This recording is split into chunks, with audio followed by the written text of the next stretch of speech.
Donc moi, je vais vous parler de troubles neurologiques fonctionnels. Alors, de quoi il s'agit? Il s'agit de symptômes neurologiques qui sont en fait pas expliqués par des lésions du système nerveux. C'est ce qu'on appelait avant, du coup, l'hystérie. Ce terme a été abandonné parce qu'en fait, on n'a jamais démontré vraiment de lien physiopathologique entre l'utérus et les symptômes. Il y a eu d'autres termes ensuite, troubles psychogènes, troubles de conversion, troubles dissociatifs, etc. Mais le terme qui est retenu aujourd'hui, c'est celui de troubles neurologiques fonctionnels. D'abord parce que c'est celui qui reflète le mieux la physiopathologie telle qu'on la comprend, et c'est aussi celui qui est le plus simple à utiliser quand on parle avec nos patients. Donc les troubles neurologiques fonctionnels, ou TMS, posent quelques problèmes, quelques difficultés. Vous le savez sans doute, hein, c'est une maladie très fréquente qui représente le deuxième motif de consultation en neurologie et qui est source de souffrance des patients. Leur qualité de vie est aussi altérée que dans les autres pathologies neurologiques. C'est aussi des patients qui représentent un coût pour la société, à la fois en raison de leurs dépenses de santé, mais aussi en raison de leur invalidité qui font que la majorité d'entre eux ne peuvent pas travailler. Et malgré tout cet enjeu, en fait, finalement, les neurologues s'intéressent pas énormément à cette pathologie.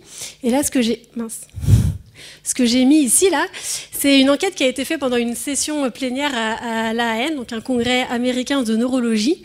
Et en fait, l'Assemblée a été interrogée et plus de la moitié des neurologues ont répondu qu'ils pensaient que en fait, les TNF, c'était pas pour eux.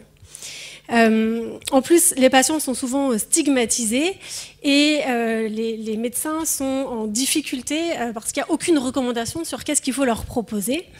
Et il y a aujourd'hui très peu, en fait, pas plus d'une vingtaine d'essais thérapeutiques randomisés dans cette maladie. Donc voilà, donc au final, ce qui se passe souvent, c'est ça, c'est ce qu'il y a sur cette petite diapo là. Le patient arrive, il est inquiet par rapport à sa jambe qui ne bouge pas. Et le médecin se dit « Ah là là, encore un d'entre eux ». Alors pourquoi ce problème? En fait, en grande partie parce que on n'est pas assez formé. Comme on n'est pas assez formé, on ne prend pas bien en charge les patients. Les patients eux-mêmes, du coup, finissent par être un petit peu en difficulté avec le corps médical, un peu aigris, et ça entraîne un cercle vicieux de mauvaise prise en charge. Et ça, c'est quelque chose qu'on a démontré dans une enquête qu'on a fait il y a quelques années. On a interrogé des neurologues, des psychiatres et des MPR, des jeunes internes et CCA. Donc on a eu à peu près 600 réponses. Et vous voyez que la moitié d'entre eux ont dit qu'ils n'avaient jamais eu de cours ou de formation sur les troubles neurologiques fonctionnels.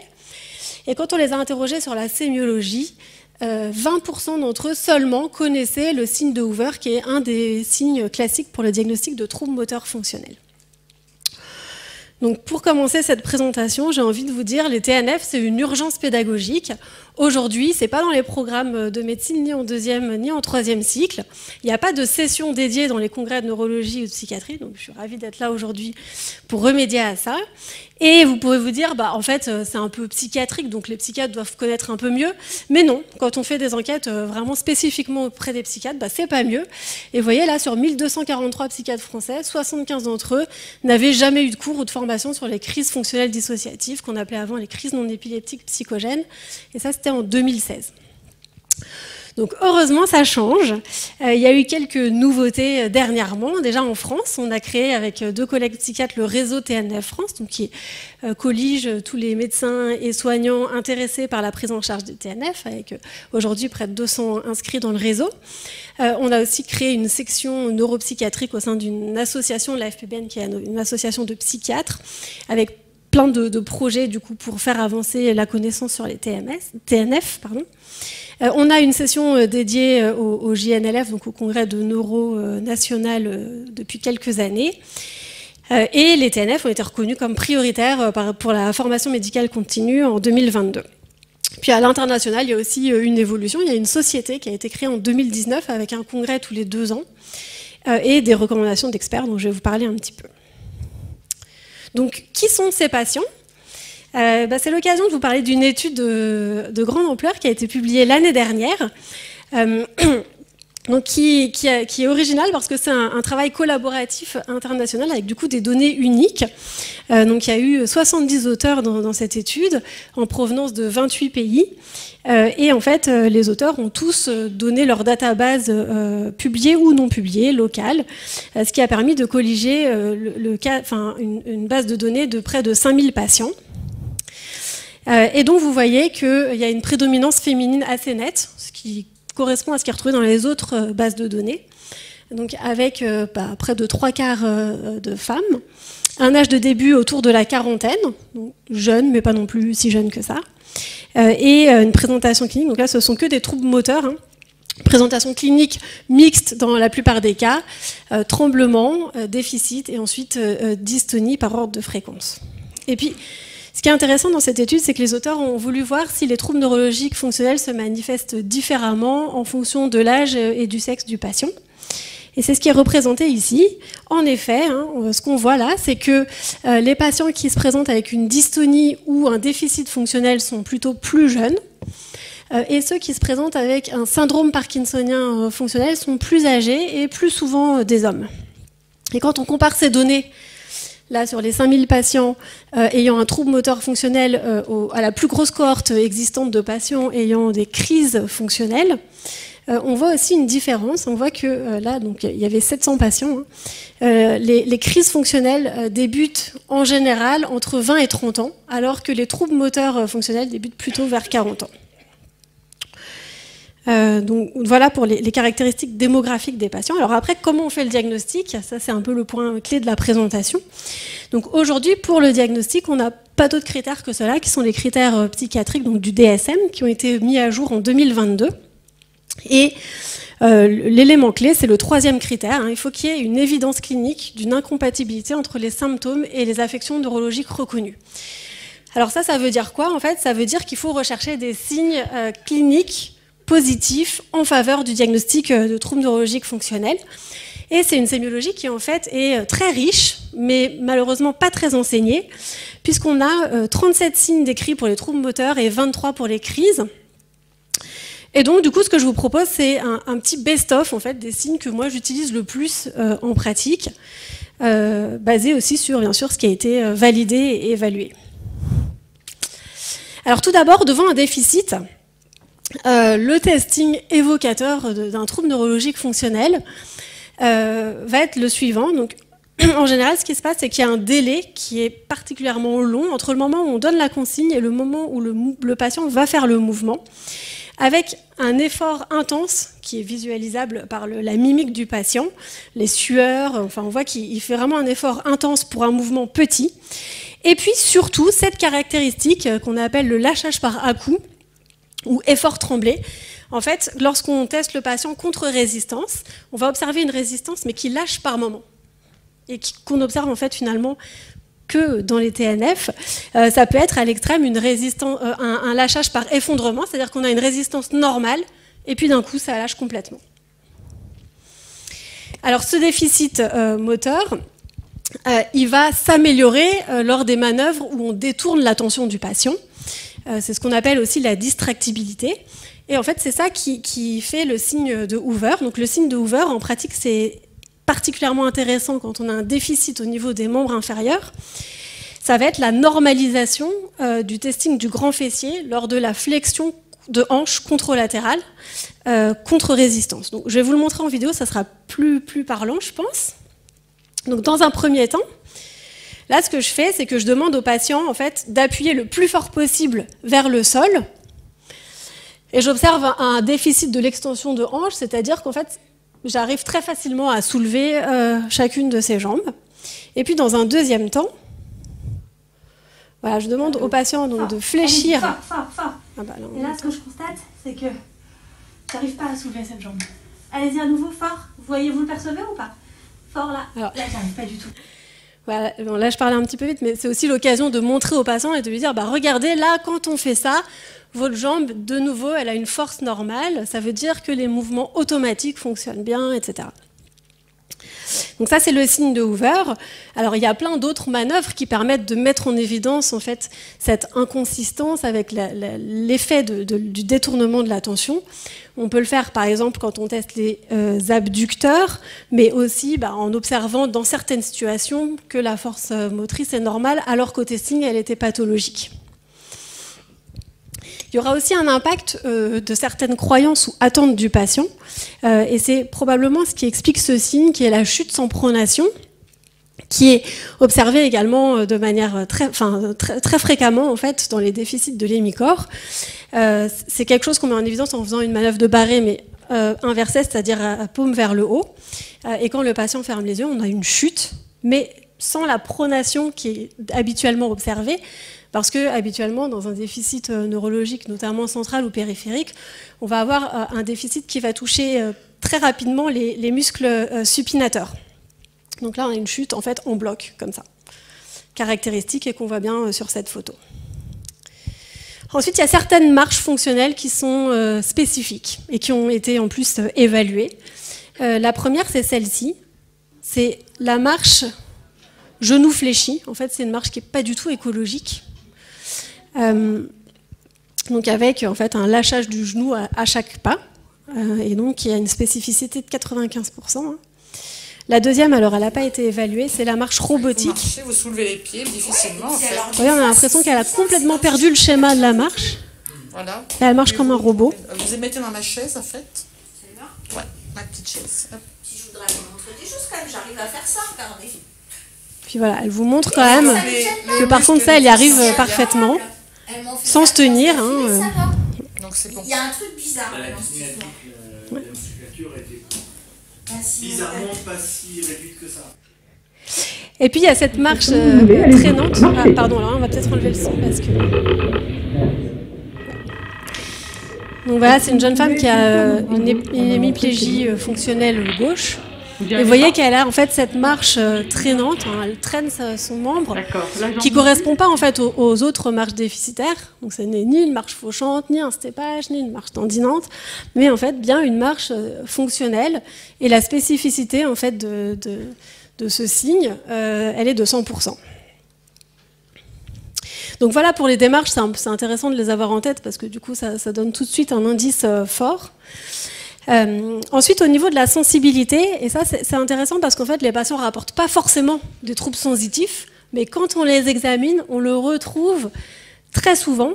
On va avoir un déficit sensitif du même côté que le déficit moteur, si toutefois il y a une hémiparésie, avec une atteinte vraiment délimitée au milieu du corps, ce qui est très rarement observé finalement dans les autres atteintes, parce que les voies sensitives se chevauchent au milieu du corps.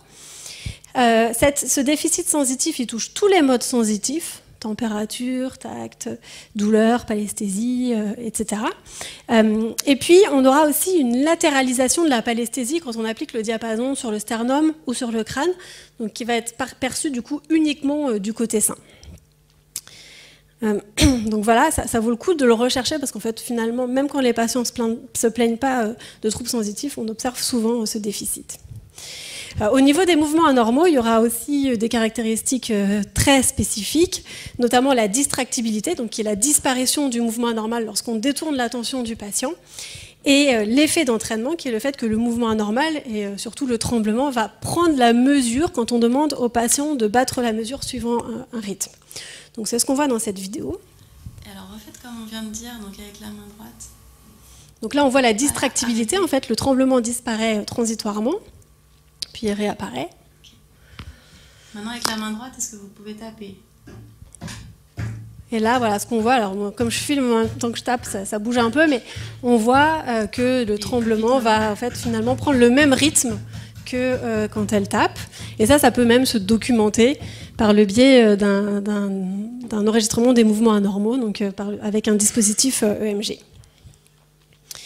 Et puis mon dernier signe favori du moment, ce sont les signes oculomoteurs. Alors là, c'est l'exemple d'une patiente de 35 ans que j'avais reçue pour une suspicion de Covid long, une dame qui avait eu un syndrome grippal pendant la deuxième vague du Covid, et qui au décours en fait présente une fatigabilité une difficulté motrice se majorant au cours de l'effort, de type un peu syndrome myasthénique, et une diplopie persistant au long cours. Donc quand je l'examine déjà, j'ai un effort tremblé, un lâchage par à-coup, un signe de Hoover positif. Et puis l'oculomotricité montre ça. Vous voyez là, elle poursuit bien. Et puis là, en fait, ce qui se passe, c'est que l'œil gauche reste un peu coincé en adduction. Et elle voit double. Et alors ça, c'est décrit, ça s'appelle le spasme de convergence. Et il y a 10 ans, il y a une étude qui a évalué la fréquence du spasme de convergence dans les troubles moteurs fonctionnels et qui a retrouvé ce signe de manière particulièrement fréquente, avec, semble-t-il, une très bonne spécificité. De manière plus générale, ça vaut vraiment le coup d'évaluer l'oculomotricité quand on a un doute sur un trouble neurologique fonctionnel, parce qu'on peut retrouver ce spasme de convergence, mais aussi d'autres signes évocateurs, notamment la gêne oculomotrice avec de nombreux clignements. Et souvent, le patient, du coup, dit « non, mais là, ça me gêne trop, je peux plus, j'arrête ». Donc ça, c'est quelque chose qui commence à être décrit et qu'on est en train d'évaluer de manière systématique. Donc si vous voulez en savoir plus sur la sémiologie des troubles neurologiques fonctionnels, je vous invite à lire cet article qui a été publié l'année dernière.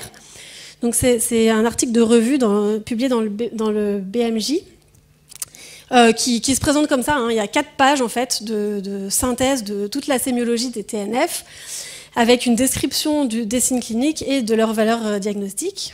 Et puis, je peux aussi partager avec vous cette checklist que j'ai mis au point au fur et à mesure des années, donc de tous les signes cliniques qui sont intéressants à rechercher devant une suspicion de trouble neurologique fonctionnel. Donc je peux partager ça par mail sans problème.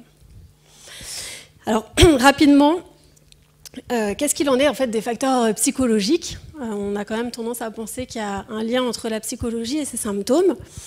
Cependant, en 2013, quand la version 5 du DSM a été publiée, le fait qu'il doit y avoir un lien entre un stress psychologique et les symptômes a été supprimé des critères. Donc, qu'est-ce qu'on en sait et quelles sont les données de la littérature là-dessus ? Les meilleures données qu'on a aujourd'hui, c'est cette méta-analyse qui a été publiée dans Lancet Psychiatry en 2018, où en fait les auteurs ont inclus toutes les études qui évaluait la présence de facteurs psychologiques chez les patients ayant un TNF en les comparant à un groupe contrôle soit neurologique, soit psychiatrique. Et les données sont assez claires. Donc là, vous savez, la petite ligne d'équivalence. Et donc ici, là, on a clairement, enfin les résultats sont très, très parlants, on a clairement plus d'antécédents de traumatisme dans l'enfance chez les patients qui ont un trouble neurologique fonctionnel comparativement aux autres patients de neurologie ou de psychiatrie, avec un autre ratio qui se situe donc entre 3 et 6. Donc ça concerne les négligences émotionnelles dans l'enfance, les abus sexuels et les abus physiques.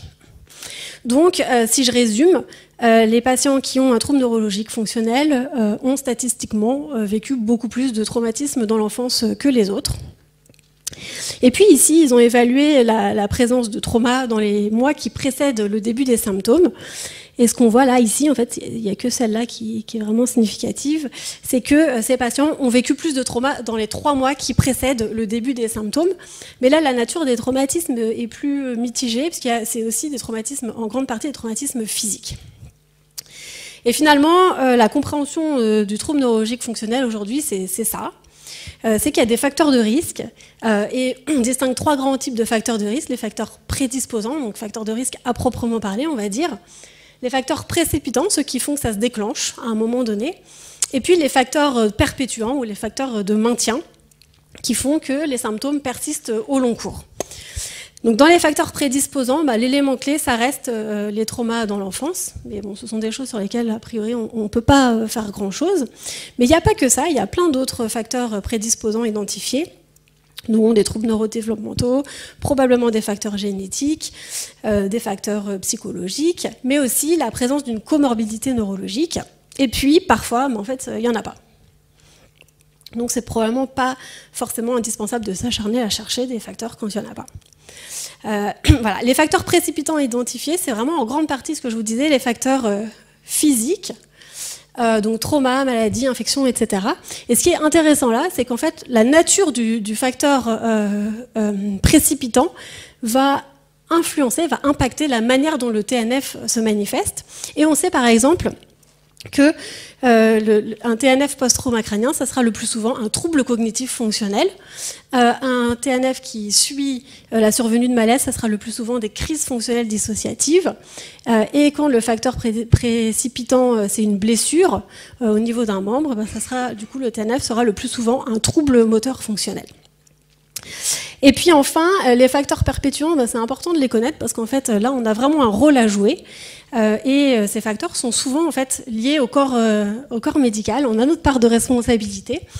Et on sait que parmi ces facteurs, avoir un doute diagnostique, un diagnostic autre qui n'est pas le bon, comme par exemple une maladie de Lyme séronégative, faire des investigations inutiles, tout ça, ça va être des facteurs de maintien, mais aussi une mauvaise communication avec le patient, l'absence de diagnostic, l'absence de traitement, ou des traitements dont on n'attend rien, comme des opioïdes, qui n'ont pas vraiment d'efficacité dans ces situations-là.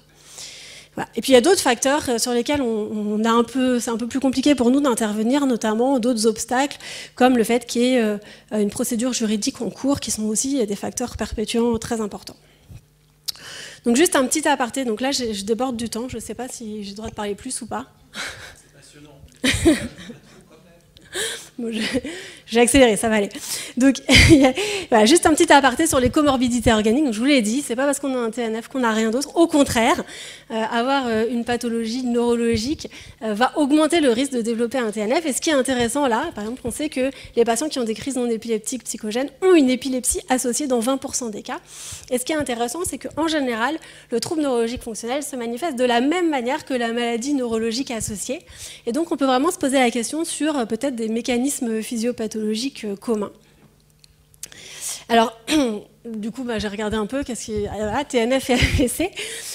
En fait, quand on regarde un peu ces études, notamment cette méta-analyse là qui a été publiée en 2019, il semble que le TNF, c'est quand même 15% des strokes mimiques, donc en fait, au final, 2% des suspicions d'AVC.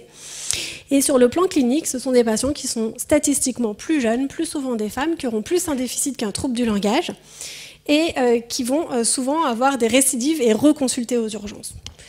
Bon. Après, la question, c'est qu'est-ce qu'on fait quand on a un doute? Je pense qu'on pourra en discuter après. Mais il faut quand même toujours penser à éliminer l'AVC. Donc, au niveau des traitements, l'élément clé, en fait, c'est ce qui est sur cette diapo, c'est-à-dire qu'il faut expliquer le diagnostic aux patients.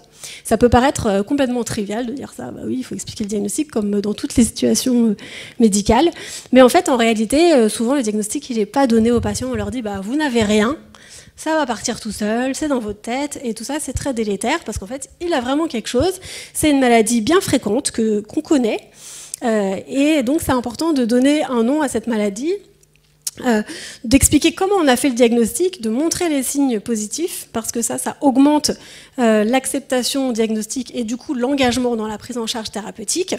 On peut proposer des explications physiopathologiques un petit peu à la carte en fonction de l'histoire du patient, de ses capacités de compréhension, et on peut utiliser des supports pour renforcer le diagnostic. Alors comme il n'y a pas beaucoup de choses sur les TNF en ligne, je vous invite à noter ce site qui est donc traduit dans plein de langues. La version française est en train d'être mise à jour. Et puis ensuite, la prise en charge, elle dépend en grande partie de la présentation clinique. Donc, dans le cadre des troubles moteurs fonctionnels, l'élément clé, ça va être vraiment la kinésithérapie. Déficit d'absence du contrôle du patient peuvent être réentraînés. Donc il y a plusieurs études qui montrent un bénéfice de la kiné qui est assez net. J'ai mis quelques représentations de ces études.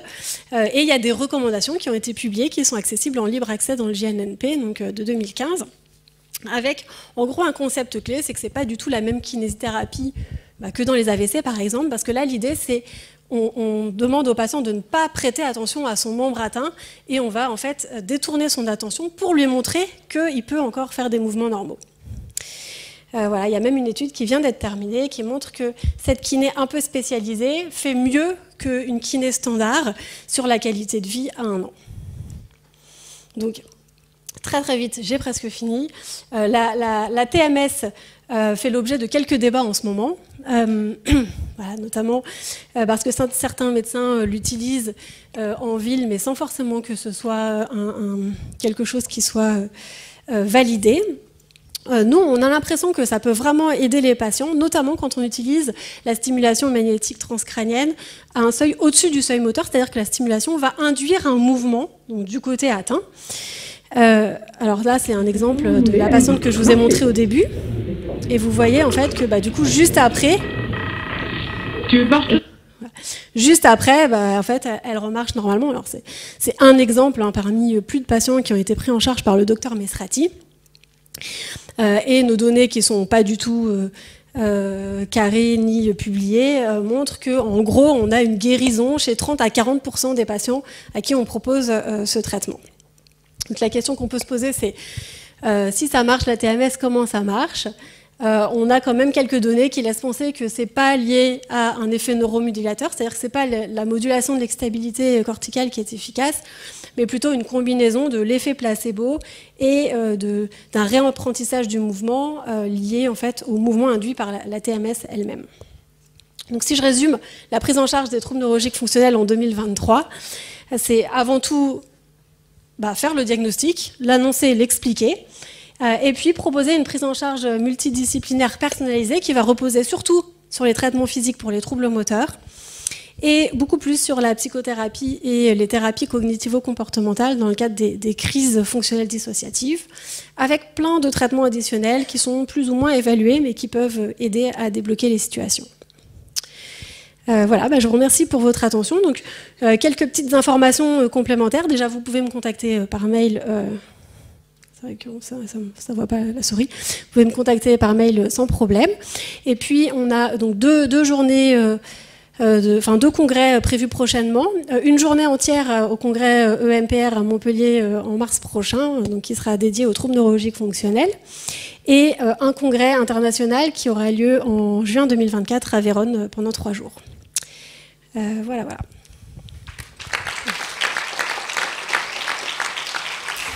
Merci beaucoup Béatrice. Alors pour y avoir assisté, j'ai eu la chance d'être invité par Béatrice pour voir ce qu'elle faisait et puis travailler un petit peu avec elle. C'est absolument incroyable cette normalisation du diagnostic et cette normalisation de la thérapeutique que vous avez réussi à faire. Dans le sens normalisation, c'est une démarche médicale un peu commune comme on prend en charge un AVC normal. Et c'est une vraie leçon de vie. Voilà. Est-ce qu'il y a des questions dans la salle ?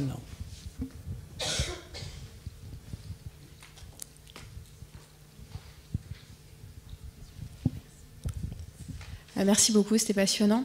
Sur le plan de la sémiologie, est-ce qu'il y a des anomalies du champ visuel caractéristiques aussi ? Alors l'anomalie principale qui est décrite, c'est la vision tubulaire. Donc le fait que le patient voit vraiment juste comme dans un tube, quoi. J'ai quelques patients qui décrivent ce symptôme, dont certains ont décrit qu'ils voyaient d'emblée beaucoup mieux après la TMS. Donc voilà, c'est quelque chose que j'ai observé. Il y a aussi des cas de cécité fonctionnelle qui peuvent toucher un œil ou les 2 yeux. Donc là aussi, je suis quelques patients qui ont ces symptômes qui peuvent fluctuer. Voilà, c'est les deux principales anomalies, je pense, qui sont décrites. Après, peut-être qui ne sont pas décrites. On a souvent un peu peur, enfin moi à titre personnel, j'ai souvent un peu peur d'annoncer le diagnostic aux patients, du crainte d'une réaction psychologique un peu violente, enfin de déni ou de détresse, quoi. Dans votre expérience, lorsque les choses sont expliquées de cette manière, généralement elles sont bien prises par les patients ? Oui, alors après, on ne reçoit peut-être pas les patients dans les mêmes situations. Moi, souvent, je vois des patients qui ont des symptômes depuis très longtemps. On leur a dit que c'était rien, donc ils sont presque contents finalement de rentrer dans une case. Voilà, en aigu, par exemple, j'ai un patient qui se présente dans une unité vasculaire pour une suspicion d'AVC. C'est peut-être un petit peu différent, mais globalement, en fait, c'est hyper important. Et c'est hyper important de l'expliquer le plus tôt possible pour éviter derrière toute l'errance. Et après, on ne peut pas généraliser, mais dans la grande majorité des cas, les patients, ils acceptent parfaitement le diagnostic. Et ce, d'autant plus qu'on leur explique comment on l'a fait. qu'on leur dise, bah voilà, en fait, le fait que votre mouvement se normalise quand on fait ça, c'est très spécifique. Donc dans les mouvements anormaux, souvent je les filme pour leur montrer, bah regardez, quand vous faites ça là, ça disparaît complètement, c'est super, on va utiliser ça pour vous rééduquer et tout. Et non, ça se passe bien en fait. Je crois qu'il y a une dernière question à gauche et après. What do you think, or do you have any experience using virtual reality to treat this patient? Je dois répondre en anglais aussi. Virtual. Si vous parlez français, pas de problème, j'entends le français. No, but I can answer in English. En fait, donc, est-ce qu'il faut utiliser la réalité virtuelle? Enfin, qu'en pensez-vous? La réalité virtuelle, c'est pourquoi pas? Moi, mon idée, mais j'ai pas encore réussi à mettre ça en place, c'est d'utiliser la réalité virtuelle en filmant les patients, c'est-à-dire en leur montrant en fait que quand ils sont dans le jeu, ils bougent mieux que quand ils essayent de bouger leurs bras. Et voilà. Je pense que c'est une piste intéressante et à la fois pour être plus dans des mouvements automatiques et du coup utiliser ça pour rééduquer le patient, et peut-être qu'on peut aussi utiliser la réalité virtuelle pour donner une impression de mouvement normal au patient et du coup favoriser derrière le mouvement normal. Il y a quelques études sur Clinical Trials, il y a quelques équipes qui déjà ont lancé des projets de réalité virtuelle.